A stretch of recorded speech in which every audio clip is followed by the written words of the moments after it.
ऐसे मतदाता जिनको होम वोटिंग की सुविधा उपलब्ध करवाई गई है, ऐसे मतदाताओं से आपको ये 12 घ प्रारूप 12 घ 12D ये भरवाना है प्रत्येक मतदाता से जिनको होम वोटिंग की सुविधा उपलब्ध करवाई गई है।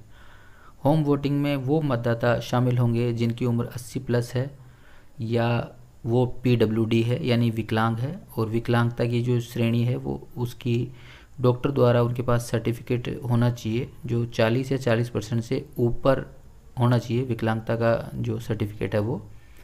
तो ऐसे मतदाताओं को होम वोटिंग की सुविधा उपलब्ध करवाई जाएगी।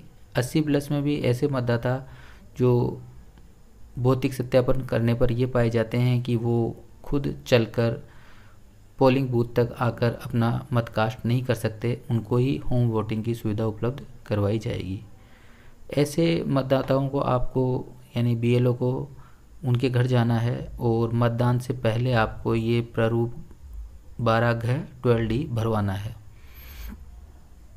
इसमें आपको ये फॉर्म है, इस फॉर्म में आपको यहाँ पे जो संसदीय या विधानसभा इन दोनों में से आपको जो भी मतदान आपके क्षेत्र में हो रहा है उस मतदान के ऊपर टिक कर लें।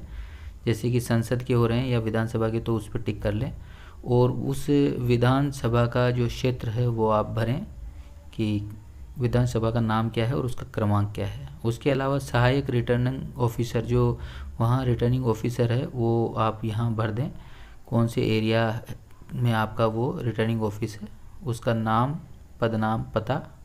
उसके बाद यहाँ इस जगह पे मैं खाली जगह पे मतदाता का नाम आएगा जिसको होम वोटिंग के लिए चुना गया है,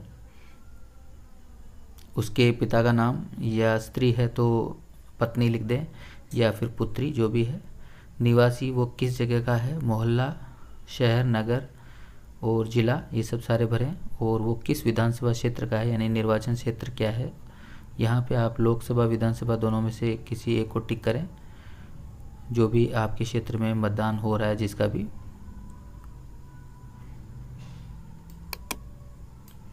उसके बाद आप यहाँ पे आगे बढ़ेंगे, मेरा डाक का पूरा वर्तमान पता, तो वहाँ जो वो व्यक्ति होम वोटिंग वाला व्यक्ति मतदाता जिस एरिया में रहता है उसका पूरा पता भरें, सारी चीज़ें, गृह निवास, टेंट, मोहल्ला, ग्राम, वार्ड नंबर, ज़िला, राज्य भरें, पिन कोड भरें और मोबाइल नंबर ज़रूर ले लें।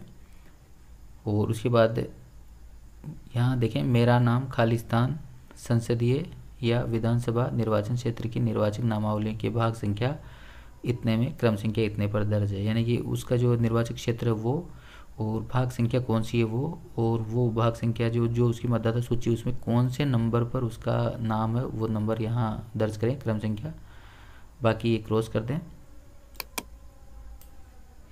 उसके बाद आप नीचे आएँ,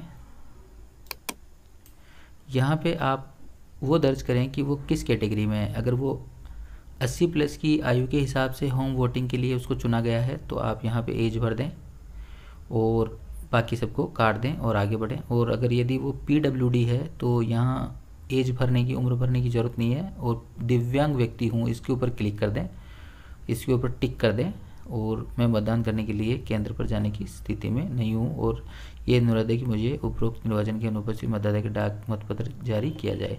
और यहाँ उस मतदाता का जो है नाम, जो मतलब हस्ताक्षर ले लें और पूरा नाम लिख दें, और यदि वो हस्ताक्षर करना नहीं जानता है तो उसके बाएं हाथ का अंगूठे का निशान यहाँ ले लें। इसी प्रपत्र का जो भाग 2 है उसमें आपको यहाँ ये जानकारी जो है ये कुछ नहीं भरनी है, आगे बढ़ें। और यहाँ ये पावती रसीद 12 है तो इसमें आप उसकी जो जिस दिन BLO क्षेत्र में जाएगा और ये फॉर्म भरेगा उस दिन की आप यहाँ डेट लगा दें, और यहाँ जो निर्वाचन क्षेत्र है उसका नाम और संख्या लिख दें। मतदाता सूची में उसकी जो भाग संख्या है और क्रम संख्या है वो लिख दें जो पहले हमने लिखी थी, और वो किस श्रेणी से जो है वो होम वोटिंग के लिए चुना गया है वो श्रेणी से यहाँ टिक लगा दें, और BLO का नाम लिख दें जो भी BLO उसके पास ये फॉर्म भरवाने के लिए गया है। और उसके बाद आप जो है उसके व्यक्ति के साइन करा लें, मतदाता के, और यहाँ उसका पूरा नाम और हस्ताक्षर या अंगूठा की निशानी ले लें। इस तरीके से आप ये फॉर्म भर सकते हैं। अब ये फॉर्म जो है वो आपको रिटर्निंग अधिकारी को आगे भेजना है, और उसके बाद उस व्यक्ति को जो है होम वोटिंग की सुविधा उपलब्ध करवाई जाएगी। जो टीम गठित की जाएगी उसके द्वारा उसके घर पे जाके जो है मतदान की सुविधा उसको उपलब्ध करवाई जाएगी।